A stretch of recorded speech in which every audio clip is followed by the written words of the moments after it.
नमस्कार दोस्तों, बहुत बहुत स्वागत है आपका संवाद न्यूज इंटरनेशनल पर। और मैं हूं आपका अपना काफर बुद्ध परशुराम भक्त राष्ट्रभक्त संकेत चतुर्वेदी।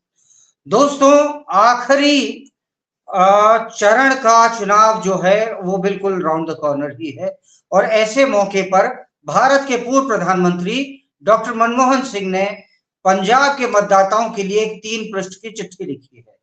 उसमें उन्होंने जो अभी वर्तमान में प्रधानमंत्री हैं नरेंद्र मोदी जी, उनके खिलाफ कई आरोप उन्होंने दाग दिए हैं।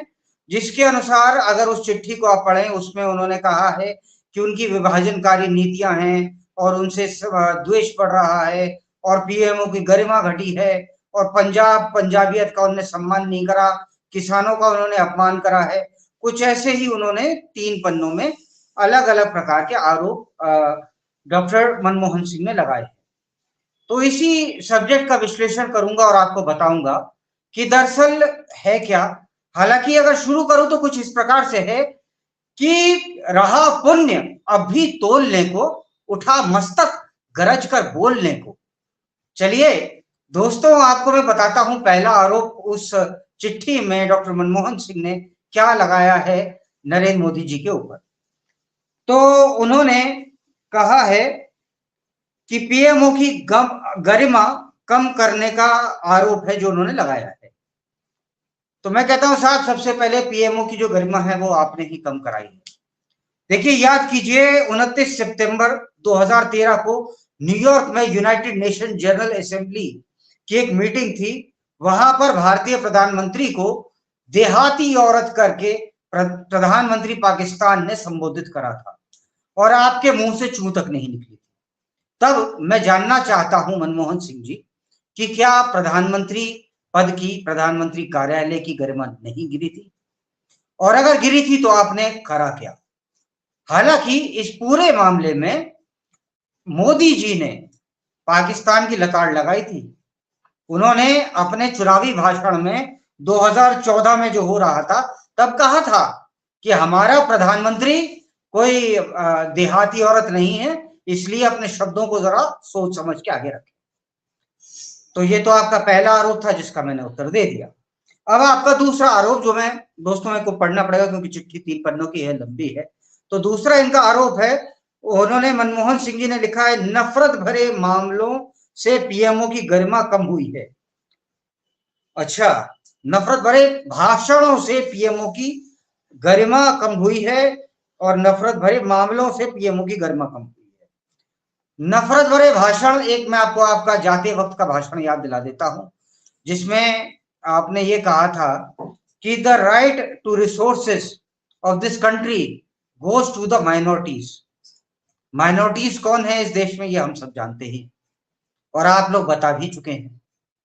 तो आप क्या दो अलग अलग समुदायों में कि रिसोर्सेस एक पे पहले जाएगा, दूसरे को उसका अधिकार प्रथमता नहीं है, क्या आप दो समुदायों में नफरत पैदा नहीं कर रहे इस देश में?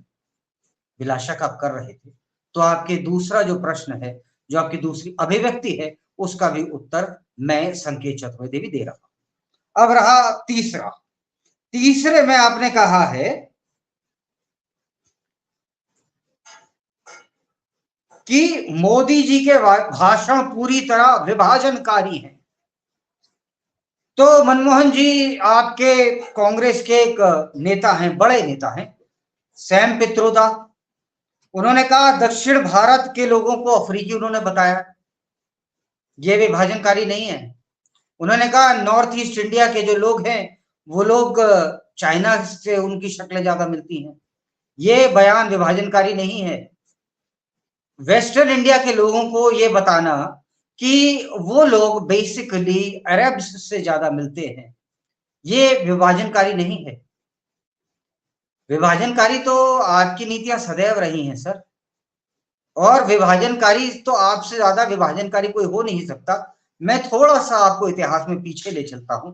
आप एक तरफ तो कहते थे आपके गांधी जी कि मैं किसी भी प्रकार के शस्त्र का प्रयोग जो अहिंसा को न समर्थन देता हो, वो अंग्रेजों के खिलाफ हो, मैं उसका समर्थन नहीं करता कि किसी भी प्रकार का शस्त्र बल आप प्रयोग कर रहे हैं टुवर्ड्स द ब्रिटिश, उसका वो समर्थन नहीं करते थे।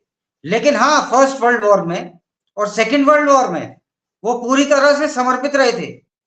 फर्स्ट वर्ल्ड वॉर में तो वो खुद ही थे वहां पर लड़ने के लिए ब्रिटिशर्स की तरफ से।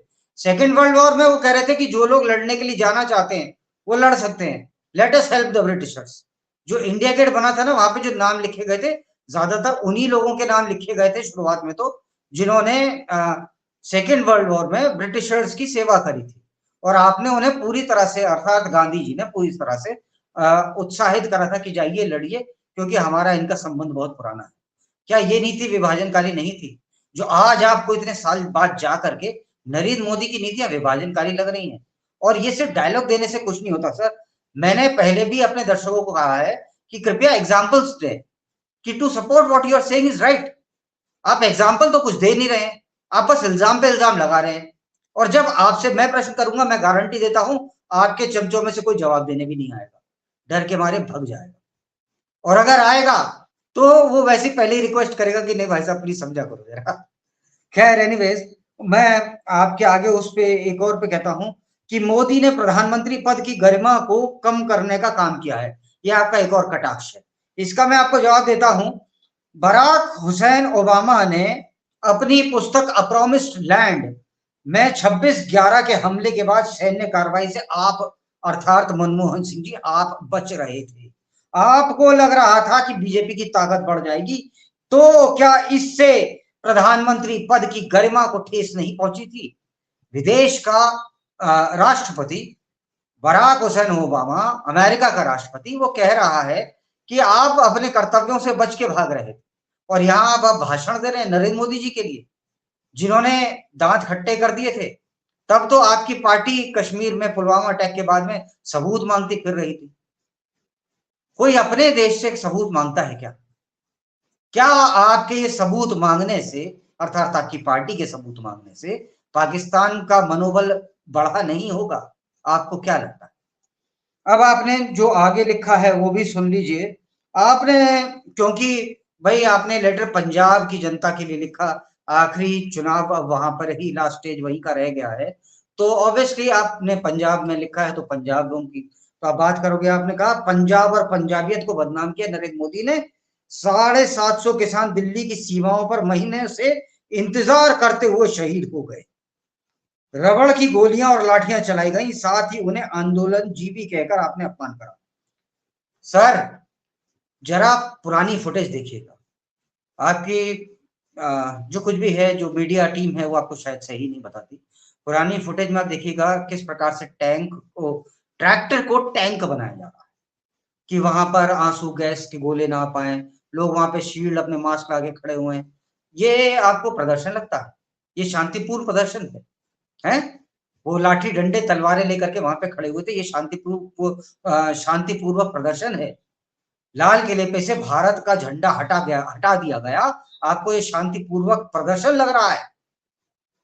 कुछ बोलने से पहले कदाचित सोच तो लिया करिए सर। इसीलिए शुरुआत में मैंने कहा था, रहा पुण्य अब भी तोलने को, उठा मस्तक गरज कर बोलने को। जय श्री राम। भारत माता की।